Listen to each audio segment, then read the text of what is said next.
Okay. Wonderful.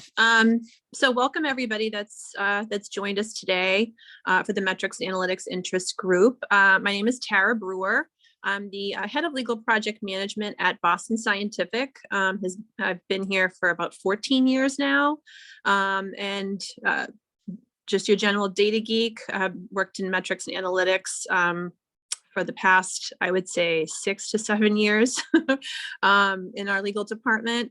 And very excited to get this discussion kicked off for the firm rate increase, which is a real hot topic, especially, Q4, of course, and then Q1 in the year. And Kelly, if you want to introduce yourself. Yeah, hey everybody, Kelly Mickelson. I'm with Thomson Reuters. I head up our legal operations department within our general counsel's office. And like Tara, just really happy to be here and ready to continue to learn from all of you.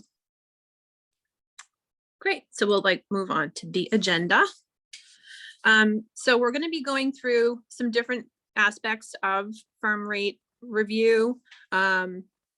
Kelly has some great excerpts from the ACC site, the forum, the discussion page. So we're going to be looking at some of the things that everybody's actually, the people on the call here have voiced with regards to firm rate increases. Also the market conditions to understand, where you are, that kind of like that benchmarking process. And then the typical process and timing, as we know, the end of the year, beginning of the year, those requests start to pour in. And then metrics themselves, like how are we going to be addressing those requests from a practical standpoint, from a process-driven standpoint, and show you kind of a sample review that I've done actually. And then a final note about rates. So then we can move on to the next slide. Great, thank you, Tara. Yeah, so again, there's a couple of slides here for you, but we'll be encouraging you at all points to chat in the chat or to come off mute and contribute. Truly want this to be a conversation. So the ripped from the headlines teaser is that I have simply stolen some remarks from anonymous members in the discussion forum. And I will not certainly read word for word, but here is where it starts, right? First person says, oh, heck, it's time for annual rate increases. How do you approach this? We're only working with 2 firms, but I'm already overwhelmed and I really want to push back. Anonymous member post number 2 there says, well, we use Legal Tracker, insert any matter management or e-billing system there, by the way. The point is this user is saying, well, I use some tooling to help us identify what's being asked and then how to quantify it and then how to hopefully have some successful negotiations about what had been proposed. My favorite point, though, was anonymous user 3, which just comes in swinging and says, I can't even believe we're still talking about this. And he or she goes on to say, why do we put up with this? This is a buyer's market. I should be able to come in and say, no or no way or not that. And if they still want our matters, our work, then we should be able to continue this conversation in a way that's favorable to the corporate legal department. And so as I thought about just the way in which to frame our discussion today, I thought it best to start with our members, our legal operations members' words themselves.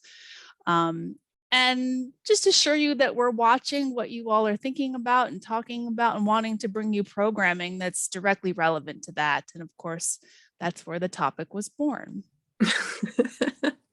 So before we go into what the heck to do about it, I thought it worth a moment to pause to understand some market conditions. And any type of quantitative data that's out there, portends to show the same thing, which is year after year, law firms continue to be pretty aggressive with raising their rates. And this survey is actually just from about a month ago, or at least was published a month ago.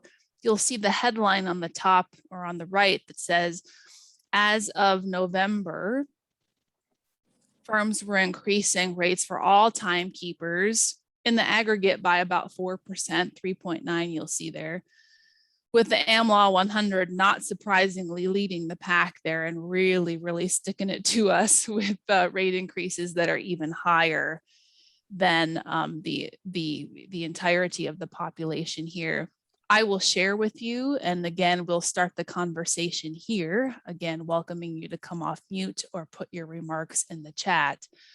The increases that we were sent in late 21 for this year, or just at the beginning of 22 here, far exceed even what this data suggests. We're seeing double-digit increases amongst some of our largest firms.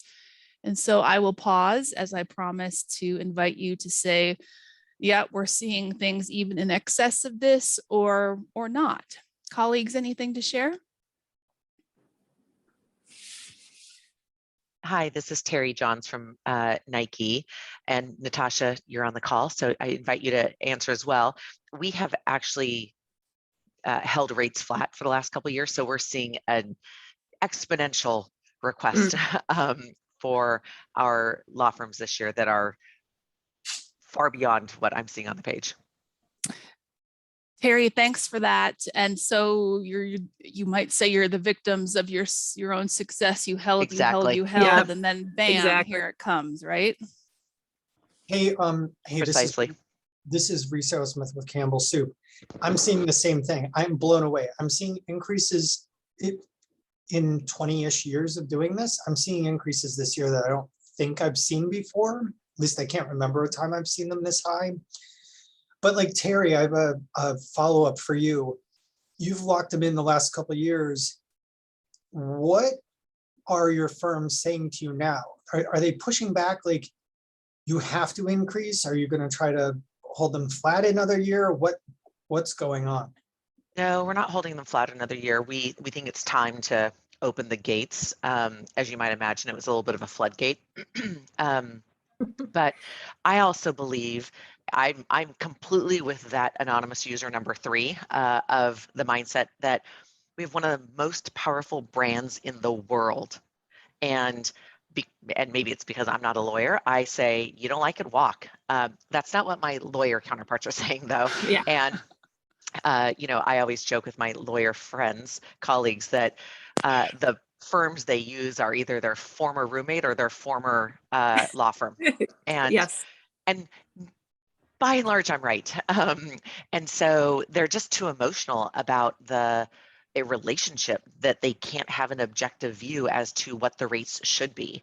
And because I manage the financials for our general counsel's organization, I have a much different opinion about what rates should be and what the rate increases should be. But I don't always win that battle, and I won't win it this year for sure. Terry, how do you balance, and if I'm taking too much time, you can all tell me to stop. Terry, I agree with everything you said.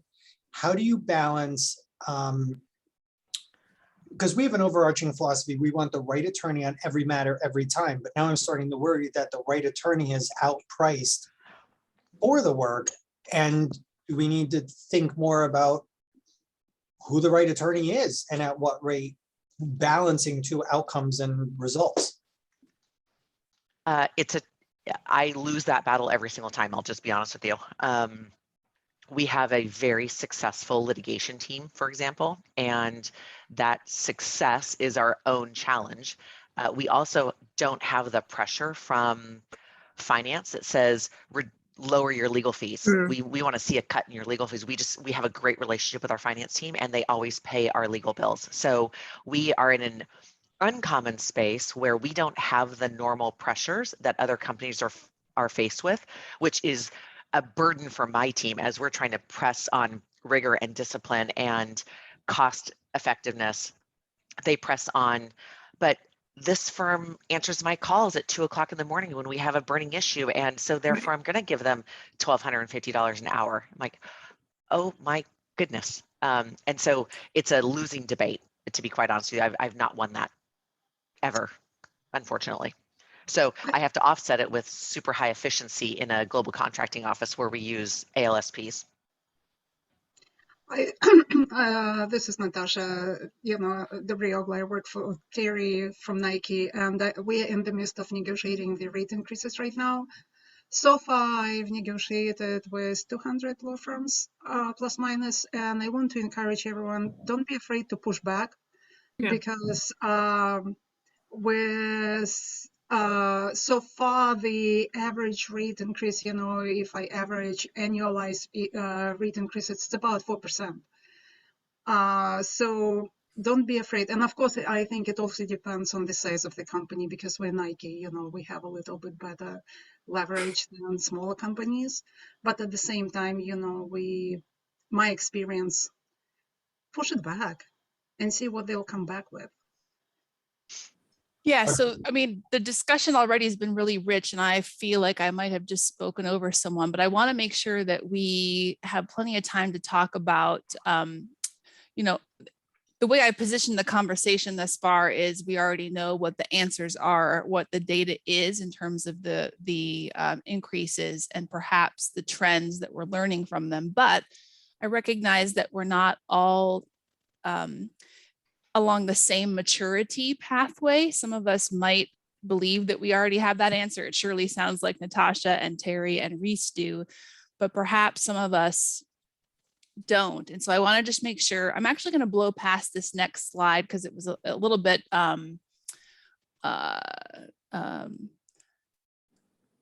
remedial in that, if there are new legal operations professionals on the call, I wanted to just stop to pause to say this is the typical process or the timing by which you might be advised of rate increases or notified of rate increases and how the process typically works.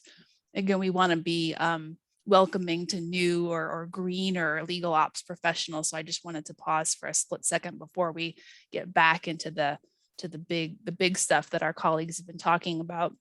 And so Kelly, let's actually, yes, please. Oh, I wanted to answer one question that was in the chat, that original graph that you had up. Is that data compiled in Legal Tracker, or is that just? Oh, thanks for spotting that. No, yeah. This is from the state of the industry or state of the profession report that I found that Thomson Reuters gathered outside of Legal Tracker. Got it. Okay, great. That was from Marianne. Okay. Thanks, Marianne. Super. Thank you. Go ahead. So again, if we're the metrics and analytics group here, right, let's pause and just talk about how it is that we come to know that we have these problems and how it is that we're using data to assess the what to do about it part.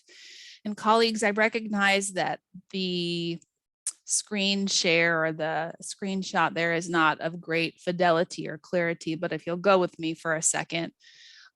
We promised you top 3 metrics or top 3 processes that you can use to help proactively identify and address these things. And the first is that we're offering here is, in theory, you're likely using some type of e-billing or matter management system that would provide this type of view for you. And this view, again, to voice it over if it's not very clear.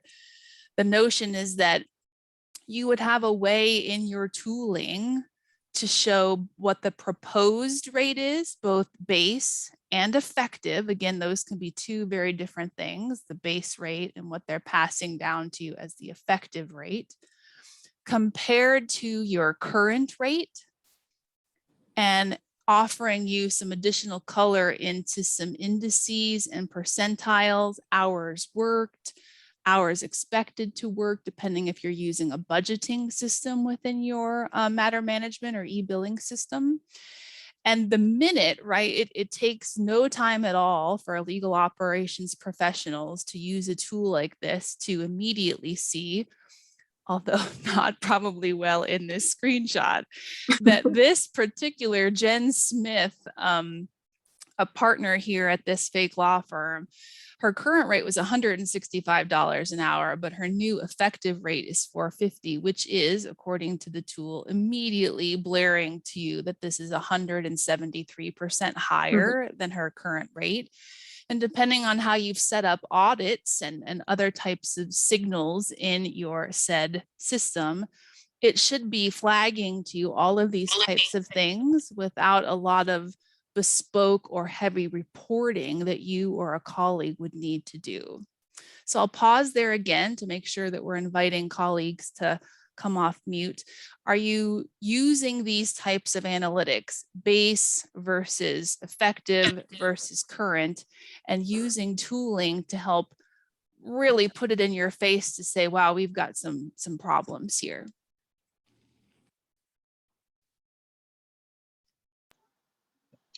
So we use Legal Tracker, and I use this. I use, Legal Tracker does provide all of this information, but at the same time, I feel that it's not providing the full picture. Mhm. Because we don't see, with Legal Tracker, you have to go and check when the last time the rate was increased. Also, is it the step promotion or not?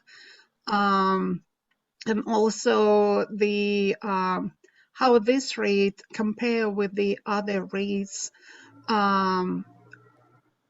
within the same firm,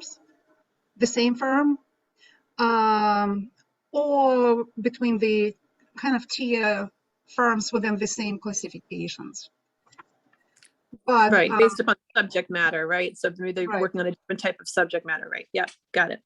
yeah, so I do use this tool in Legal Tracker, but I have to go to multiple screens to get much fuller picture before making determination, what is the actual rate Mhm. increase? Because it seems like on the, it seems like 150%, it's a huge, but what if it was promotion, even though it says that Right. it's a partner, but it might be not a partner, right? So.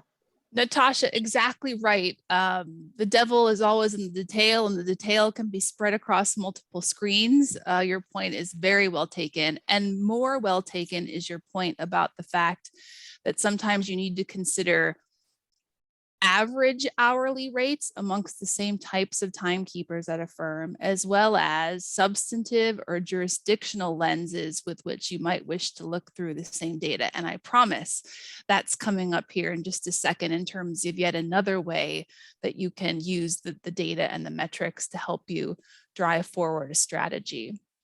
In the chat, there was a couple of questions with, similar questions with regards to definitions of the base rate versus effective. So I know that, so the base rate is, and correct me if I'm wrong, Kelly, it's like the rack rate, right? It's like their standard rate. And then the effective rate is the rate that you're going to pay, that your company's going to pay. And it typically will indicate a discount. So the difference between that base rate and the actual effective rate will reflect that discount. Exactly right. Yeah. Exactly right. The other rate that we look at is the blended rate, right? Looking at who's The doing the average. work. Yeah. The average of who's doing the work. And that's been really telling for us because, right, if we have somebody who's working on a matter, but really over the time they're putting in 2 hours, if they have an increase of, 8 or 9%, well, okay, that's fine because they're really not working on our matters that much and they're probably adding a lot of value in that time. But if we have somebody working 200 hours and they have a 10% increase, well, that isn't as, that hits us harder. And so we've been looking a lot at blended rates. Jen, your point about blended rate is particularly timely because I didn't cover this in the slides, but any quick internet search about using blended rates comes back with some really, really interesting quantitative research that shows how that both can be beneficial to a corporate legal department and also to be used at potentially some peril, depending on the staffing mix. And importantly, again, let's stop for pausing for definitions, right? An average rate is different than a blended rate. They have two very, very different meanings. And it's actually worth skipping ahead to the next top metric or process that we were prepared to show for you today, which is you absolutely can and should be focusing on the average hourly rates, just as one of our colleagues just mentioned, again, average being different than blended, just to be careful that I'm not conflating the two terms. But depending on the staffing mix on your matter, just as maybe it was Jen that said, is I don't really care if partner A raises their rates by 100%, unlikely, if she or he is only charging a couple of hours on the matter over the life of the matter. And this helpful canned report that your e-billing system very well may offer you can very quickly shed some additional light on how freaked out you need to get about rate X or rate Y based on the staffing mix of the people recording time to your matters.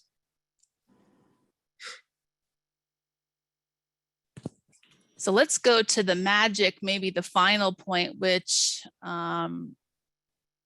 I forget which of our helpful, maybe it was Natasha. Thank you. We've had so many participants. I've had a hard time keeping you straight for a moment, but Natasha reminded us that there's so much more to this than just understanding that someone's rate goes up X%.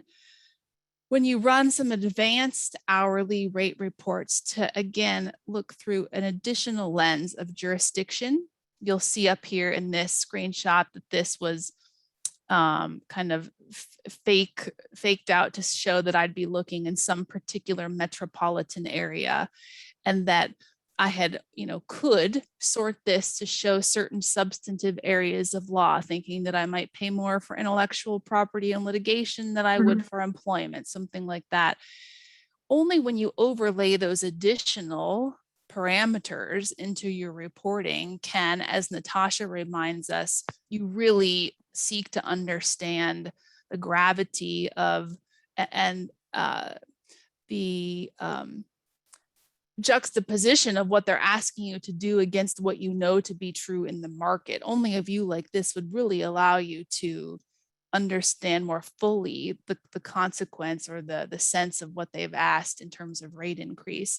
Natasha, is this basically what you were encouraging all of us to do and to do better?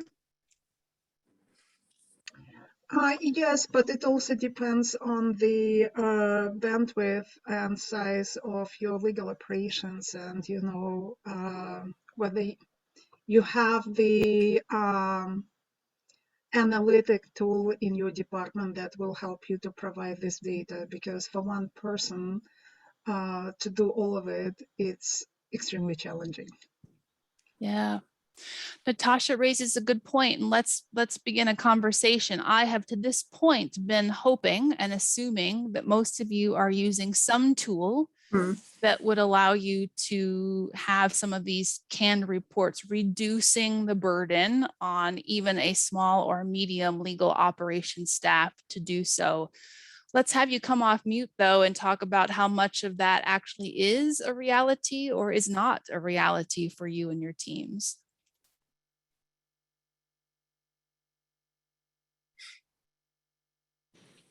I'll speak. I can pull reports out of my e-billing system, but it doesn't aggregate it the way that you're showing on the screen or anything. I have to do all that manually. So I've set up like my own macros and stuff to do it. So I can do it, but it took a lot of time to get all that set up. Yes. And it sounds like you have an honorary degree maybe in data analysis and Excel formulas as well too, perhaps. Perhaps. We'll consult Jen later for expert analysis. And actually, it's a perfect segue into one of our last slides that Tara will discuss with you. But in terms of what you can build on your own for some firm rate review tooling, I did want to make sure that I didn't speak over someone just a second ago, though, too.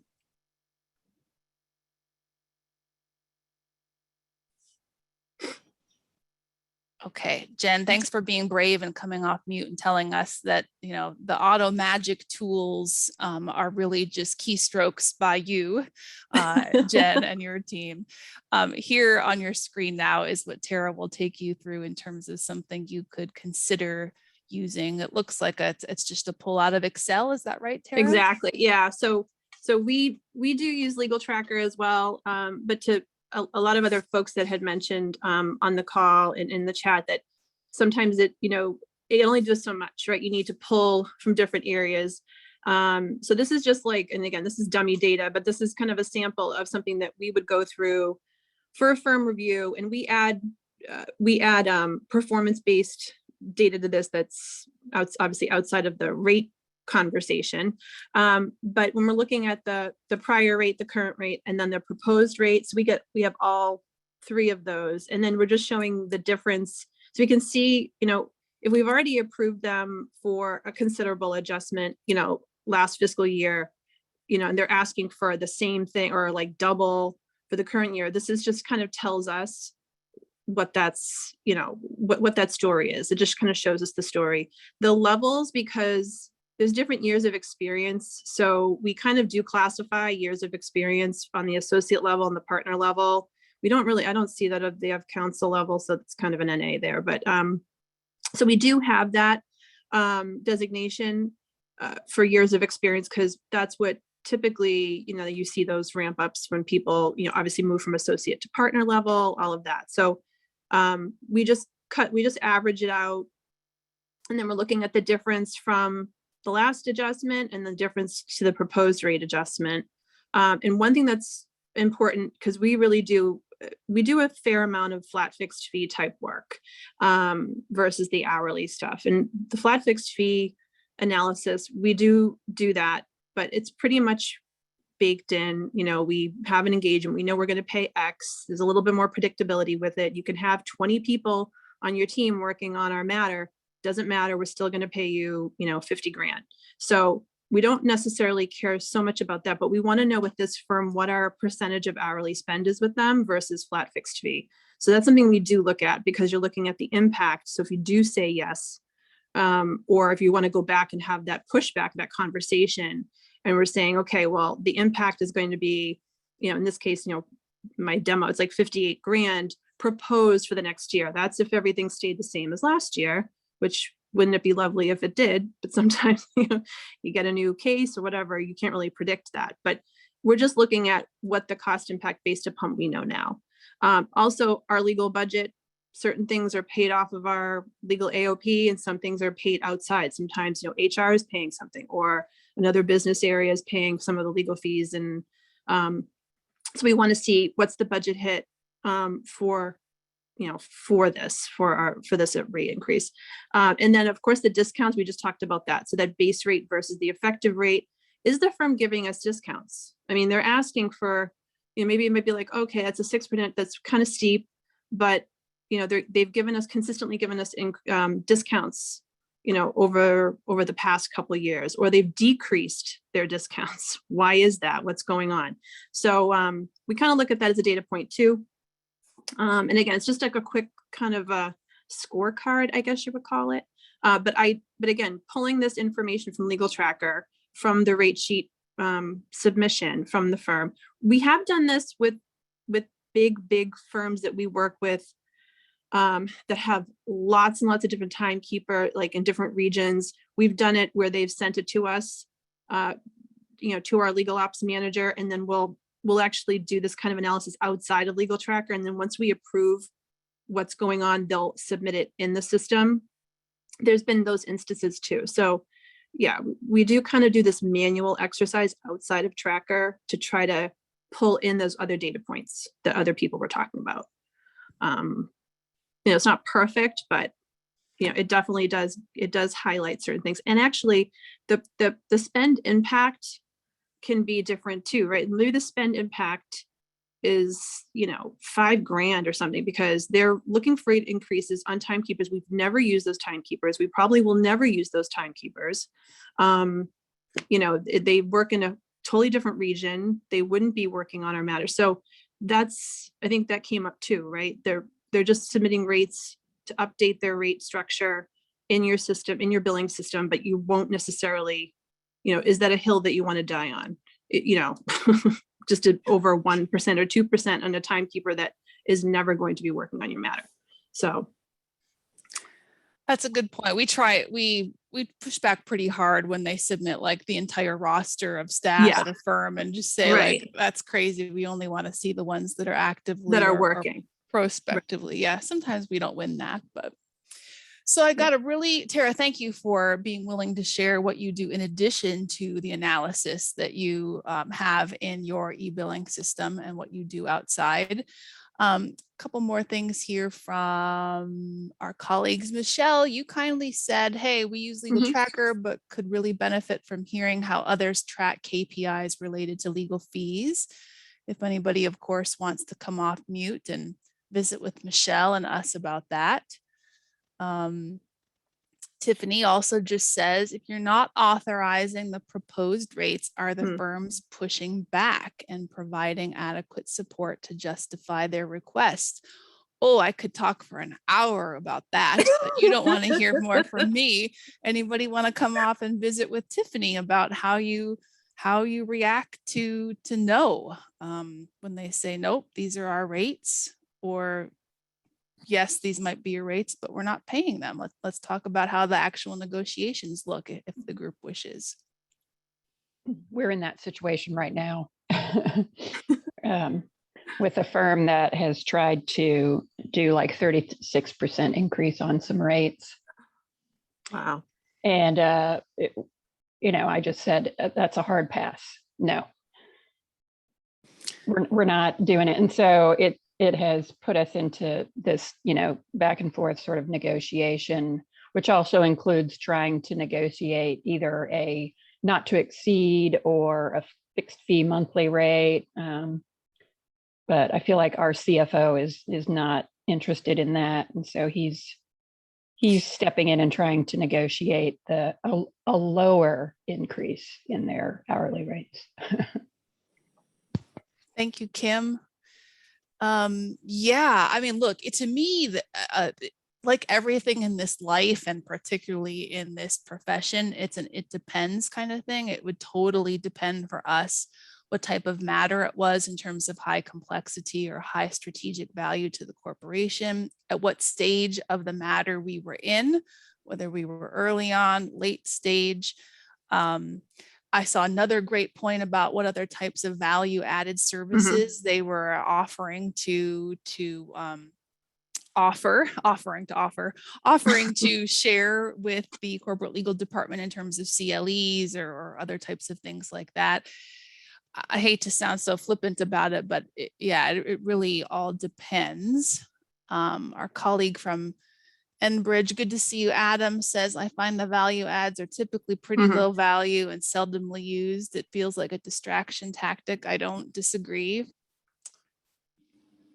Yeah, I mean, I want to add a comment about the value added services. So in our PPN, our preferred provider network, to be on our PPN, we have like they've agreed to provide X amount of hotline hours, or like you said, CLEs, or there's about 8 different areas that we look to for value added, and we have them bill to like a dummy matter in Legal Tracker, so we can track just like a leads invoice, so we could see what we're getting for, well, quote unquote, for free.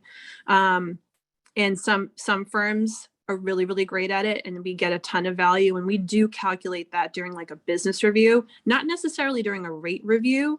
It's more of a business review thing annually, but it's like so hit or miss.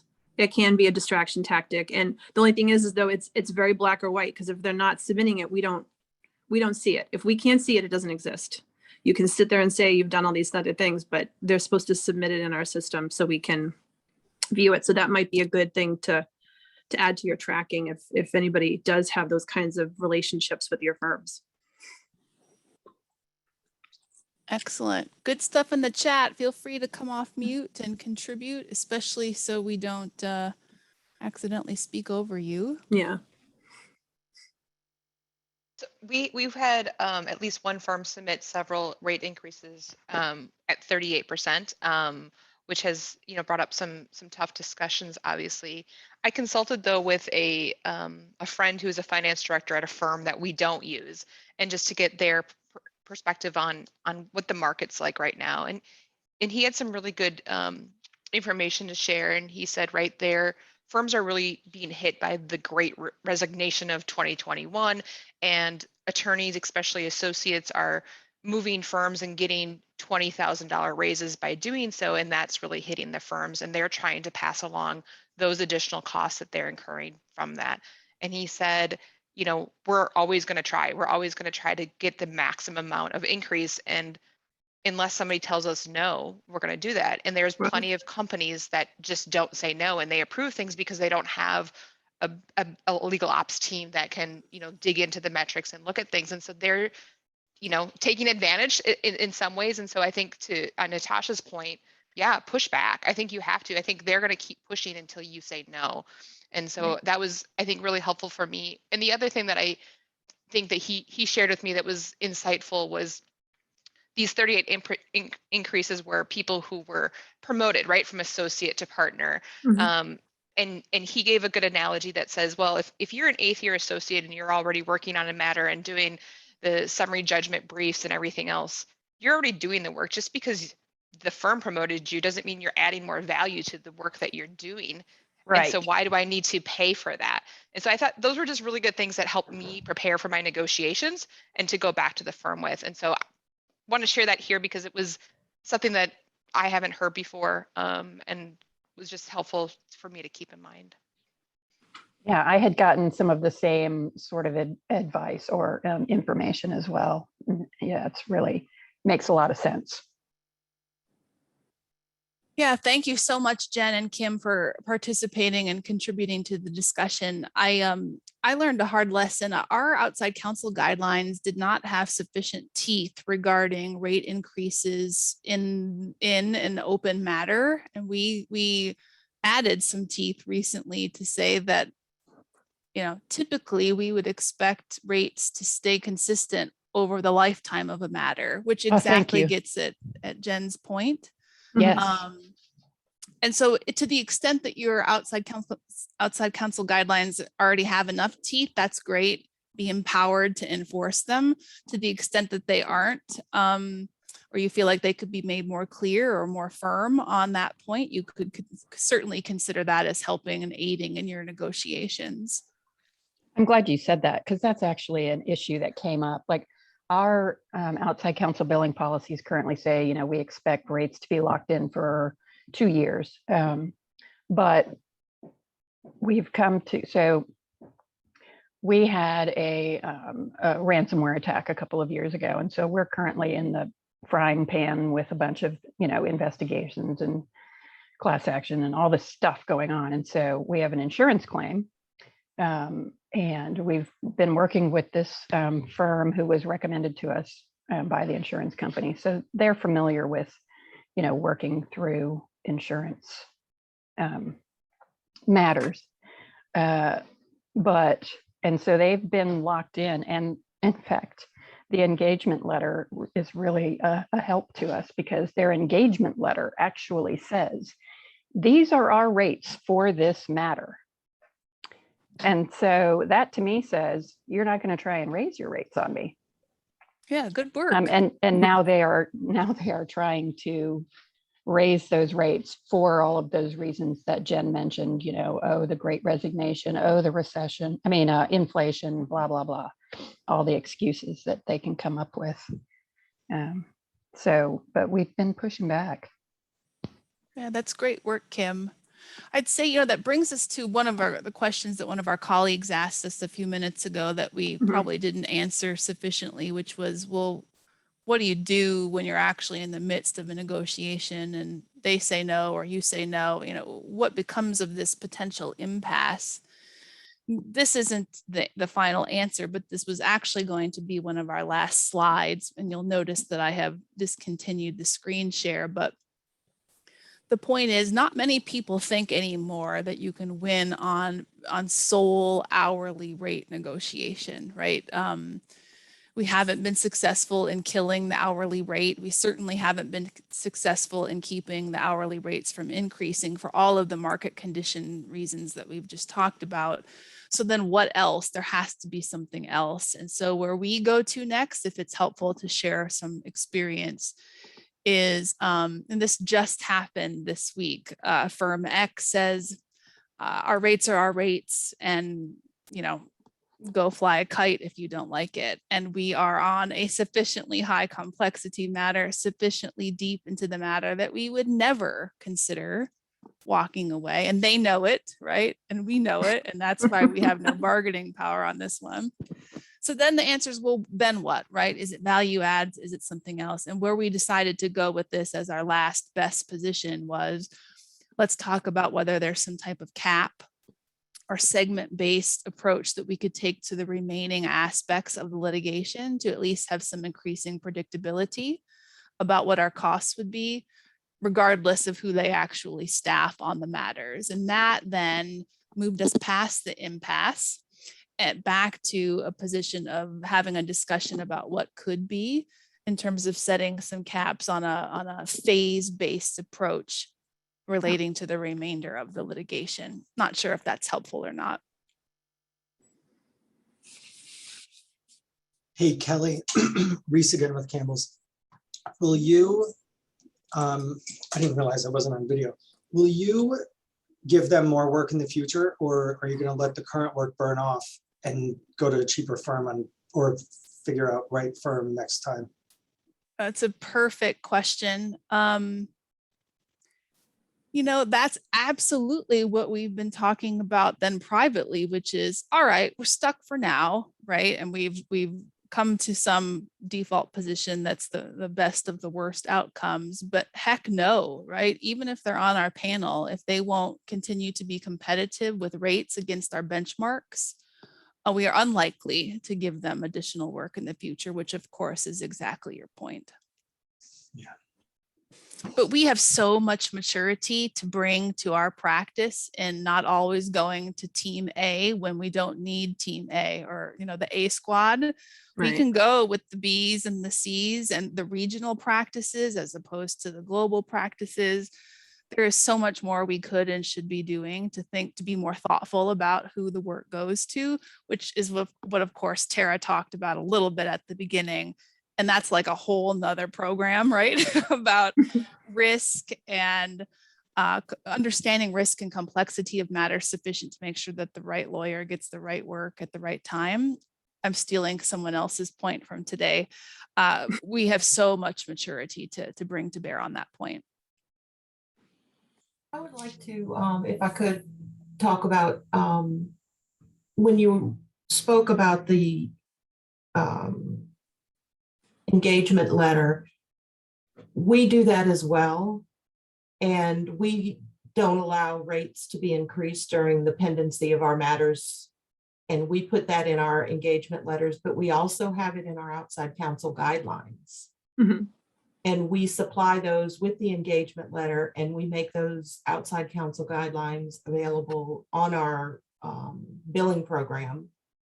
And another thing we've been sticking to that has kind of become a bone of contention with the law firms, because they have been submitting invoicing over 60 days past the time the timekeeper entered and did the work.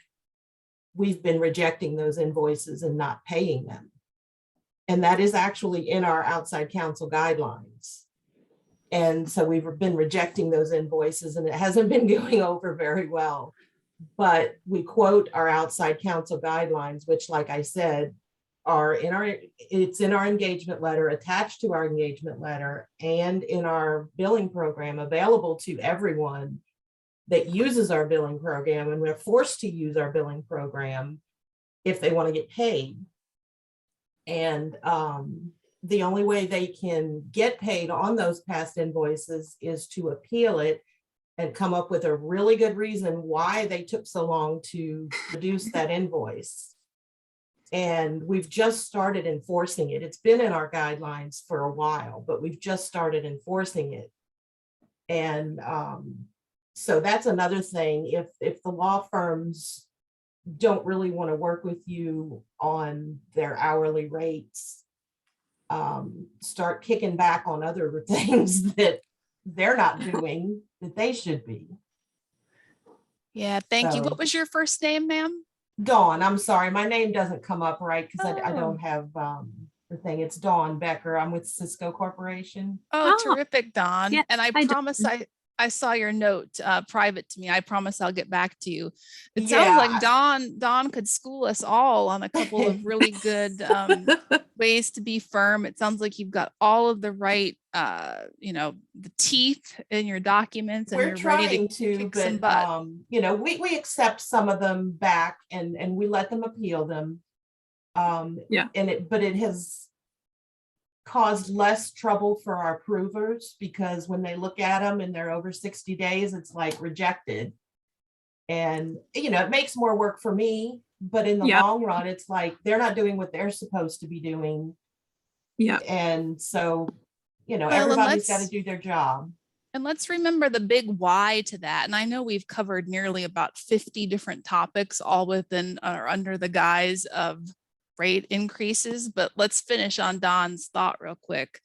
The why there, it's a little bit less about like busting their chops about not, playing by the rules. The why there is that you can't run accruals and understanding actually what your correct financial results are unless you have a good handle on the money that you've spent. And if they're taking so long to send in the invoices, that is never a good situation, at least for publicly traded companies, in terms of reporting proper financial results.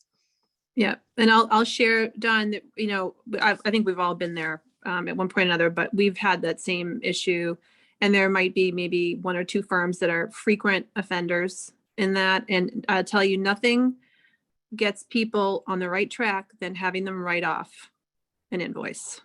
Because you tell them, nope, like it's exceeded 6 months. That we've had that at one point in time. Oh, a biller, we had a lot of turnover. The biller left it, didn't get the invoice in or whatever.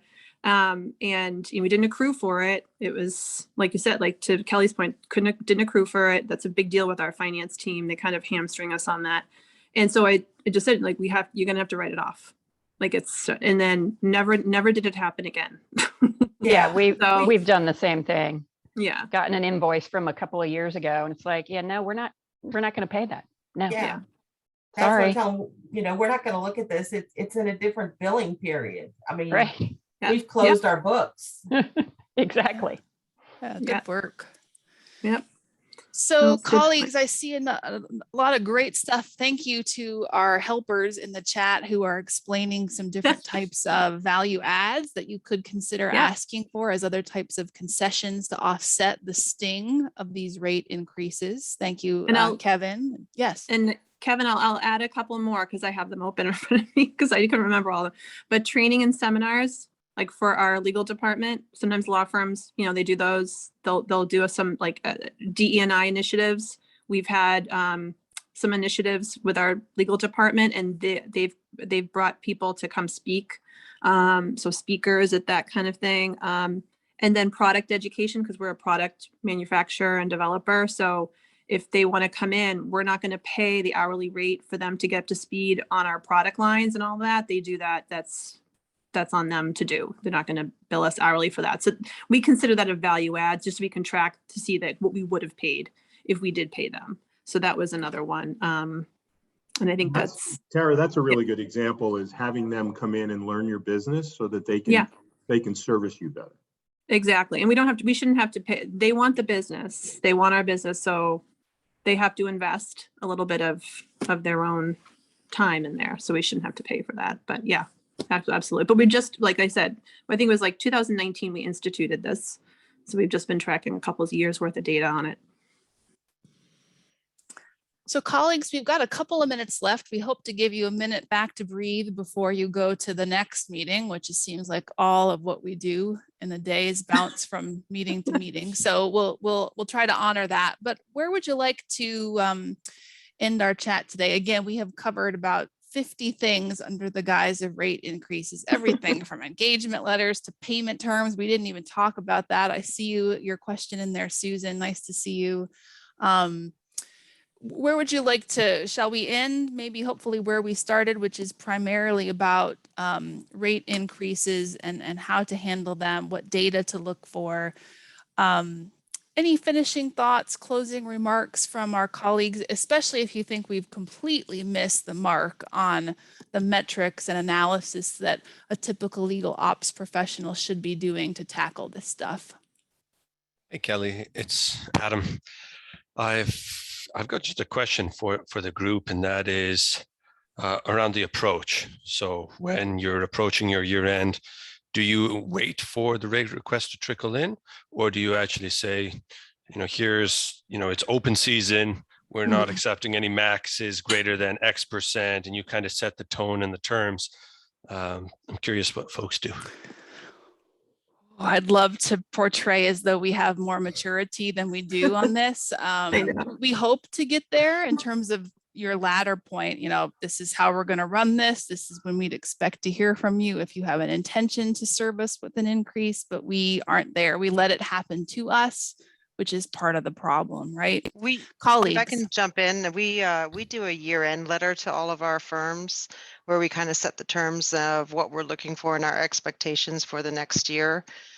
In addition, at the end of the year, we take like our top 20 firms and we have firm relationship meetings. That's when we're usually looking at the analytics, looking at how they've performed over that last year.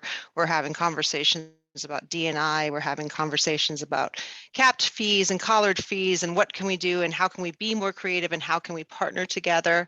A lot of the things that Tara said, we've talked to our firms about of coming in-house, coming in to learn more. Most of them are really excited to do that because they want their associates, they want their counsel to actually learn more and have that face time with the in-house law department, with the general counsel. So really what we try to do a lot of is building partnerships with our firms, not just, you know, kind of like trying to beat them down and regulate them. And, you know, I was a little taken aback when we started this call. I don't know how many people have been in-house law firm side and how many people have been in-house.